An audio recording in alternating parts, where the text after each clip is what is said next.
경기도 어린이박물관에서 콜로키움을 개최하게 된 것은 미래의 청년을 어떻게 예비할 것인가에 대해서 어린이와 함께하는 분들과 생각을 한번 모아보는 자리를 만들려고 이제 이 자리를 콜로키움을 준비하게 됐습니다. 콜로키움이라고 하는 것은 한계와 고민, 생각을 함께 나누고 과제에 대한 결과를 도출하는 게 목적이 아니라 그 과정 자체를 함께 한다라는 거에 의미와 목적성을 가지고 있습니다.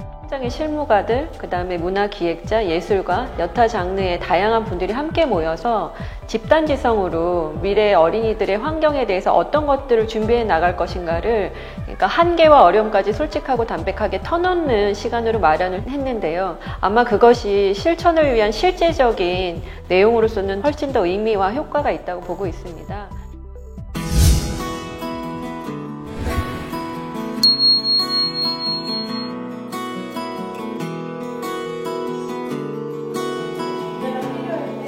이번 콜로키움은 총 3개의 섹션으로 운영이 되는데요.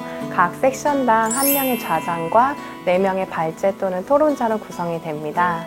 구체적으로 첫 번째 섹션은 어린이 문학예술의 맺짓기와 미래로의 촉진이라는 주제로 과거 어린이라는 존재를 처음으로 인식했던 그 첫 근거성을 문학예술에서 찾아 문학의 큰 두 줄기라고 할 수 있는 정채봉과 권정생 선생님의 작품 경향을 살펴봅니다.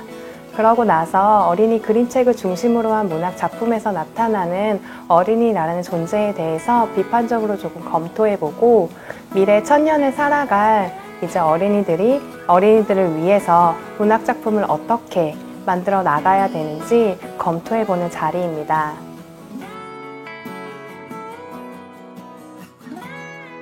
두 번째 섹션에서는 어린이 교육문화 환경 안녕하신가요? 라는 주제를 가지고 어린이를 둘러싼 주변 사람들과 환경에 대해서 점검해보는 자리입니다.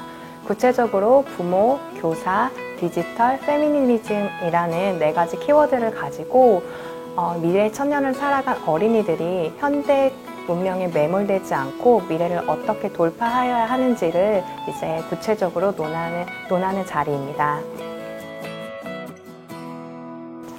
마지막으로 3번째 섹션에서는 어린이와 지역사회, 동네로 들어간 어린이 문화예술 활동이라는 주제로 완성 형태는 아니지만 각 지역사회 속에서 어린이를 위해서 문화예술 활동을 하고 있는 실제적인 실천 사례들을 검토해보는 자리입니다.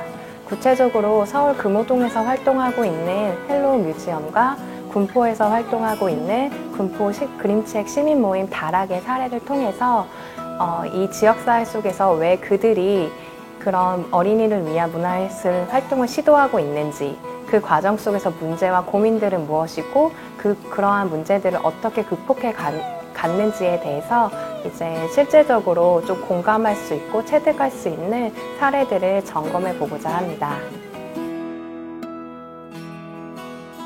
그러면서 지금 현 단계 우리나라의 어린이들이 굉장히 중요한 기로상에 있다고 생각을 하고 있습니다. 그래서 어쩌면 우리가 상상도 할 수 없는 또 겪어보지 못한 미래가 올 텐데 그 미래를 예비하기 위해서는 어린이를 위해서 도대체 우리가 무엇을 해줘야 하는가 이런 거에 대해서 진지하게 좀 깊이 있게 생각하는 자리가 좀 필요하다고 생각했습니다. 장기적으로는 어린이의 디자인 문화라든지 어린이의 문화예술 환경에 대한 이야기라든지 공간에 대한 이야기, 그다음에 철학적 지점 안에서의 권리 신장을 위해서 우리가 어떤 부분을 어떻게 헤쳐나가야 할 건가를 정말 인권에 대한 연구를 해주시는 실제적인 실천가나 전문가, 예술가, 문화기획자, 현장의 운영가들과 함께 모여서 실제적인 얘기를 더 심도 있게 나누는 것으로 해서 앞으로 이 이야기들이 좀 세상을 금방 바꿀 수는 없겠지만 저희의 작은 모임과 이야기들이 하나로 좀 묶여져 나가면서 사회 안에서 어떤 일정 정도의 규모로 목소리를 내는 그런 의미와 계기가 되기를 기대하고 바라겠습니다.